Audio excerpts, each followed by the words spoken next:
Hey guys, the other Hard 95 here. Who we got?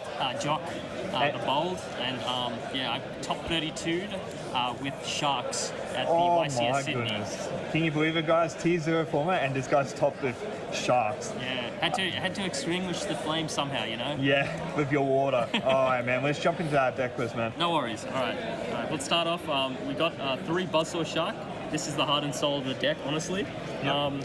Yeah, so it's pretty much it. It's an extender. You target itself or another monster. Not many people know you can target another monster and summon a fish with the same level, but negate that card's effect. So if that card leaves the field and you add it back to hand, you can actually use that card. Yep. So yeah, wow. really good. Didn't come up at all, but yeah, it's just something to know. That's pretty good, yeah. Yeah, the second best card in the deck is the XYZ Remora. This card just makes you go ham for days. So you make crazy plays and you keep re-adding it through some of the extra deck monsters to keep making rank 4 plays, and that's how you bust out Kraken, Bahamut, the Abyss Dweller and such. Yeah, it's really good. Awesome, really good. Just to get some plays going, I was playing 2 Tenyi. Usually this is at 3, but I did make this deck profile with at 6:30 p.m. about 30 minutes before the cutoff registration. Yeah. So yeah, it's a bit iffy in the ratios, but yeah, usually you play this at 3 to get going. But I thought I'll play it at 2 just because sometimes I brick with 2 in my hand. So yeah, and awesome. yeah, in a round 7 feature match, I ended up opening the game with 2 of them, which I did not want to do, but yeah, it happens. And then I was lucky enough to open Gozen match, so I specialed one, normal the other, made Kraken, set Gozen, and waited for the trigger. Pop line hand from an Ash search, and then flipped up the Gozen and pretty much won the game on the spot. That's so, awesome, yeah, man. Oh my goodness. The next card, I wish this card was a fish, honestly. It's an Aqua Monster, Silent Sea Nettle. Really good card, really good extender, and it makes it so that you can recycle your extra deck water monsters. So pretty much you try and go through as many XYZs as you can, but this guy makes it so you have some follow-up or some recycling of the Kraken, the Toads, the Bahamut. That's awesome, man. Beautiful. And then I played 2 Angler. This guy is a fish extender. Yep. He makes it so that he can special summon, but you can't use his you can't use any hand monster effects for the rest of the turn. Okay. So you got to use him last. Also, you can set up a play with White Mirror, in which if you have him in the grave, you've got an automatic rank 4. So that's good to know. Wow, that's cool. Yeah. Yeah. So this card is the possibly what makes it decent, the deck. Yep. After Buzzsaw. Yeah, Abyss Shark makes it so that if you control only waters, you can special summon this card, and you get to search for a level 3, 4, 5 fish monster. And then on top of that, the first time a number monster does damage, it's doubled, and it can be used as a level 3, 4, or 5 monster, which it is for a number monster, it comes in handy because you go through some of the extra deck cards, wow. which I'll show you later on. That's awesome. I played the 1 lifeless leaf fish. I didn't want to play too many normal summons. I took out all the Beautiful Princess engine, just because usually you play 2 Beautiful and 1 for 1. But I thought if everyone's playing Ash, it's better to just avoid it. That's true. Yeah, I was thinking about that. Yeah, like you took out a lot of normal summons. For yeah, that. Yeah, exactly. So I tried to minimize as many normal summons, just because I was trying to make it so that Buzzsaw Shark is the main summon. Yep. And funny enough, it didn't really do anything, because Buzzsaw in top cuts and in the later rounds in Swiss, pretty much the normals you were getting were just terrible. So yeah. Maybe it needs to be upped, but at the moment it was perfect throughout the day. So yeah. The 1 brick. Right hand shark. You want to send this off of Lifeless or Foolish Burial, or summon it off of Buzzsaw to make a rank 4. You only do it so it has some form of protection. It also makes it to the XYZ monster. It doesn't need to be a material. If you detach from it and this is no longer a material, that monster still gets protected by battle. Didn't really come up, but it protected Buzzsaw in some cases.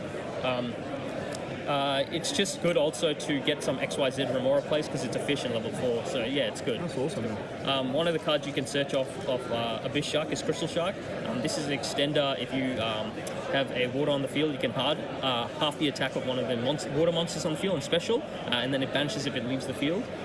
So what you can do is, if they have a Zealantis, or if you give them a Game CL, which you do, you can half that attack and actually special summon this card, and then you can make a rank 4 as such, and use him as a for a rank 3 for number monster, which comes up with the Bishak into the Kraken play. Oh wow! Okay. Yeah, so you can pop the Zealantis or the Game Seal. I didn't very even know good. that. Yeah, Or you that's could just crazy. yeah, you can just attack over it. Oh my goodness! And then of course the one Game Seal. Yeah. This card is searchable through the Ice Barrier engine. Yep. So the worst quarter century secret rare just got top 32. So yeah, it has its uses. It's very good when it goes off. It is a brick, but there were some circumstances which you'll see later on where you can still set it and it has a really good it's effect. just so on board. insane. You're gonna tank the prices now, man. You're gonna put it up. And then of course we played 3 Ash Blossom. Ash Blossom. Honestly, sided it out all day. It wasn't very good. Yeah. Of course, 3 Nib. Just tried to make sure that I got plays. It did coincide sometimes with the effect of the Bishak. Maybe in future it can be sided, but it's too good not to play. Just because if you have Buzzsaw, you can pop the token and you can do heavy damage on that turn. Oh wow, that's good. Yeah. Beautiful. I'll go with the spells. Of course, we go with the 3 droplets. So we opted not to play too many hand traps, just because droplet's a good card. What I found to be interesting is a lot of the time they Viking Snake Eyes plays. They try to a lot of their plays stem from bringing IP Masquerena onto the board to link off the Flame Verge, and usually the end board is the Appaloosa. So if you have droplets, you can actually get a choke point in which you stop the IP Masquerena from triggering. It will trigger, but you can negate with droplets, sending any of your bricks in your hand, or any of the monsters that can trigger Engrave, which is a Crystal Shark and Right Hand Shark and such. So yeah, then you get the 2 negates on Appaloosa, and the IP keeps the Flame Verge on the board, which is very good, and you'll see why we need Flame Verge on the board in certain steps. Wow. Play the 2 talents, everyone's hand trap format, so yeah, Just you got to play keep playing, yeah. Just need to keep playing.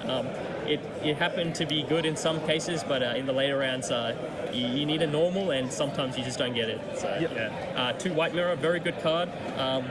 Usually sided 1 out because I sided in some thrusts to get into it. But White Mirror is very good if you can get extenders. Maybe if I opt to play more Lifeless Leafish, I can keep this at 2 or 3, just because it can extend into a Searcher, which can get the plays going. So if you play 2 XYZ Remora, you can also send the XYZ Remora, special search, and then you got rank 4 for days. Oh, nice, man. And then the 1 Call By. Beautiful card. Can't play it, you have to play it for all the cards that come out. And then, of course, the engine of 3 Foolish, Burial of Goods to send you a 2 Ice Barrier, or even the rank, the Armored Xyz Trap, which is very good. 1 Foolish Burial to send your Crystal Shark and Right Hand Shark. Oh wow. And then the Armor Xyz Spell, which is searchable. It'll come up in. It comes up because you can force the equip on your turn to finally OTK through boards. You'll see this with the Flame Verge on board, and the rank 7 makes it so you can equip the Flame Verge so it never actually leaves the field to go to the grave to bring back the two level 1s. Then the counterpart, the Trap, Call Armored Xyz, very good card, makes it so that if you don't want to get nibbed, you can leave 2 bodies on board with the Xyz, and you can XYZ on their turn, or you can rank up your monster, like your rank 5 or 6 water, into rank 7, and then trigger the effect in grave to become equip one of your monsters and take one of their monsters. That's very pretty good good, yeah. Wow, that really helped the Shark engine then, yeah. Of course. And then the 2 Ice Barrier. The best card in the 25th anniversary, right? Of course, yeah, the best card in the 25th anniversary. A very good card if it goes off. It was funny. I think I would say I won 2 games just by setting it, and Viking Snake Eyes player tried to OTK with a nib, a Flame Verge, and a Link Karibo while I was on 5k. I ended up ice barring the nib, forcing them to go into a Link 2 in the main phase 2. That caused him to bring back 2 level 1s, which then I was able to nib. And then in the end phase, I triggered Ice Barrier to send off Crystal Shark to the graveyard. And because it can add any water monster from my graveyard to my hand, I could add back a Buzzsaw to continue my plays again next turn. And then, of course, the 1 Gozen match. It's at 1. Very good card. Yeah, it's a very good reason. Honestly, should come back to 3, Konami. So self-capping can go. Help us out, right? Or get us some more Shark support, because this deck can go ham, and it will go ham. So yeah, that's the main. How many in the main? 41. 41. Exactly. Let's jump into the extra deck, man. Yeah, of course, the extra deck. So Of course, the GOAT tier Ragnar Zero. Number monster, water, rank 4. Very good. You can go into it. A lot of decks play monsters that gain attack through some means, through continuous spells, field spells, or because you play droplets, you can half their attack. As long as the attack is changed, you can destroy it and draw a card if it's in attack position. Came up in against the IP Masquerano on 200, drew into I think a call by or something like that. Then you can overlay into the rank 5s and detach the 2 materials to get your 2 searches. Then of course the 1 Dweller, didn't go into it too much today against the Snake Eyes decks, but just there as the cherry on top just to ruin their day. So best card against them. Didn't go into it much all day, even though I versed about 5 or 6 Snake Eyes players, but very good card, The rank 5, so like I said, you can detach 2 materials from it, search the 2 bricks in the deck, the Armored XE spell or traps, and then if it's equipped, it makes it, it gains another effect, which is it doubles the attack, I think, and it also can't. No, it just doubles the attack. Yeah, it just doubles the attack, this guy is, I wasn't going to play him, but it's very good because you can force out XYZ Remora by detaching 2 materials. It can detach a material to negate all face-up monsters on the field, on the opponent's side of the field, and gains 500 for each attack. We just use him as a material to go rank up into Batman. So, according to Shark Daddy, this is Batman. Very good reason why. It steals your opponent's monsters when equipped spells. The Armored XYZ makes it so that you can equip and then force the equipping or attaching as your opponent's boss monster to this as material, gains 300 attack for each, and it's very, very good. Very awesome. good card. Wow. People didn't see it coming, but then of course the boss monster of the deck, you got to have one. Totally awesome. He's back again. This card is bonkers. It makes your recycle game very good. If you go into 2 or 3, you can go into 2 and trigger its effect 3 times or 1 time. Just keep adding. It doesn't matter how. So good. As long as it's sent to the graveyard, you can keep adding any water monster and keep going. So someone tried to nib me. I sent this with Toad. Toad add back the Xyz Remora, then went into the rank up, then GTH 2 to make another Bahamut and make a Dweller to go into a Toad again. Very good card. That's awesome. Awesome. And of course you need the daddy of Toad. You need Bahamut Shark to get it out there. Very good. That's its sole reason, just to bring out Toad. Didn't go into this once today, but it's there. Silent Honor, if you verse Branded, easy way to get rid of Mirror Jade without triggering the effect. It's a number, it's a water, it's a rank 4. Very good. It can also protect, and if you do, it's just there because you get a material, and if you attack, you can make it into a Zeus after battle phase. And then of course, the control of the deck, Kraken. Kraken makes it so that all monsters on field become water, makes it very difficult for Snake Eyes players to play. Their little bodies no longer become big bodies from the field spell. And then also it makes it all monsters on field are water, so they can't trigger their Princess Engraved, which is very funny. So it's very good. It caught so many people off guard, this card. Exactly. And it also has it. You can destroy a water monster on the field, on your opponent's side of the field, and does half damage to the attack, and it doesn't matter the original attack, it just wants the attack on field. So if you nib, you can do damage for the half the attack of the nib token, which comes up in some cases just because the nib tokens get very high. So it's a very good way to OTK by getting rid of destroying the nib token, attacking with the nib, Nibiru and the Kraken for game. So it happens in some cases. And then of course I played 2 spawns just because of the 2 Krakens.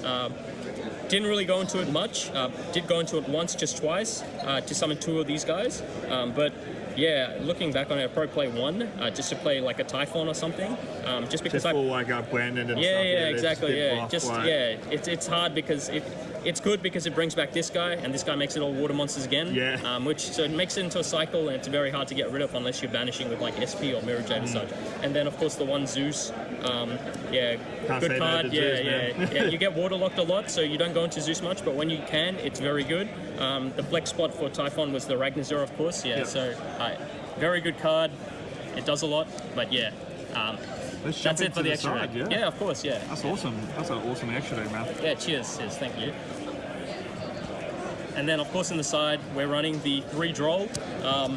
A lot of the times I was siding at Ash because in Game 2, I didn't want the Snake Eyes players to use my Ash as a heater extender into Celine or the rank 3. That makes sense. The Princess, so that's why I tried to see if I could side in Droll. This is just there for Vanadium and Purely and such. I didn't really any rogue decks. Any rogue decks that can pop off, but didn't really use it much at all. There was a game in which I opened double Droll. I got called by it, and then I chained Droll. It was in the Raid Raptor Xyz match. So I got a Raid Raptor player. He tried to go full combo in game 2 or 3, I think, and I activated Droll. They chained call by, chained the second Droll. so that Droll can apply its lingering effect before it gets negated. So That's yeah, very awesome, funny. Of course, the 2 thrust, just good card, and the reason why is because I play just some standard one-offs like Soul Release, the Harpies. Soul Release is very good in the Snake Eyes matchup. Oh, and yeah, just any decks that use any rogue decks that use the Grave, very good. How good was Frost for you for the whole weekend? Oh, it was good. It was good in some cases, but the it was just it was all right. It was all right. Okay. We played the 2 Cosmic. 2 Cosmic just to make sure I don't get hit with Summon Limit and Anti-Spell, which I did all day. Yeah. Got hit with Anti-Spell. It's like the god card of Snake Eyes players. Yeah, now. they always have it. Yeah, they always have the Summon Limit. They always have the Anti-Spell, but yeah. And then of course the main thrust searchers evenly match. Yes. This is the best card against Kashtira, best card against Snake Eyes, best card against Viking Snake Eyes. A lot of people just don't expect it, right? Yeah, exactly. It's just, they think they're safe, but they're not. So a lot of the times they trigger effects in the standby main phase to bring IP out. That's all right because we go thrust into evenly match. If they don't have Ash, we go into the evenly match. If they got a negate, we go evenly match, and then if they do have a negate, and we open droplets, we can send evenly matches cost with droplets, negate, and wipe the board to leave them with 1 monster. So very good card. Yeah. A lot of the times they couldn't out this, so yeah, good. And then of course, if I was going first, a lot of times you play anti-spell for yeah, so you got to play it. Opted over Summon Limit just because, yeah, Summon Limit's a good card. Like honestly, I think Summon Limit would have been better, but anti-spell is just good against a lot of the rogue matchups, and it forces the Snake Eyes players to have extenders outside of just setting through Diabell stuff. So yeah, That's fair very enough, good. Man. Do you have any shout-outs, my friend? Yeah, just Cohen and possibly Shark Daddy. So yeah, his profiles are good. Yeah, but, Awesome, man. Yeah, Thank shout out you to for- Realms, and yeah, that's it. Dude, thank you so much for the deck profile. Thank you for letting me have him. Yeah, no worries at For all. the 15 minutes. And I hope to see you again, maybe in Oceans or something, Possibly. man. Let's Have a see. good Let's see one. how far we can go. Thank you. For sure. Have a good one.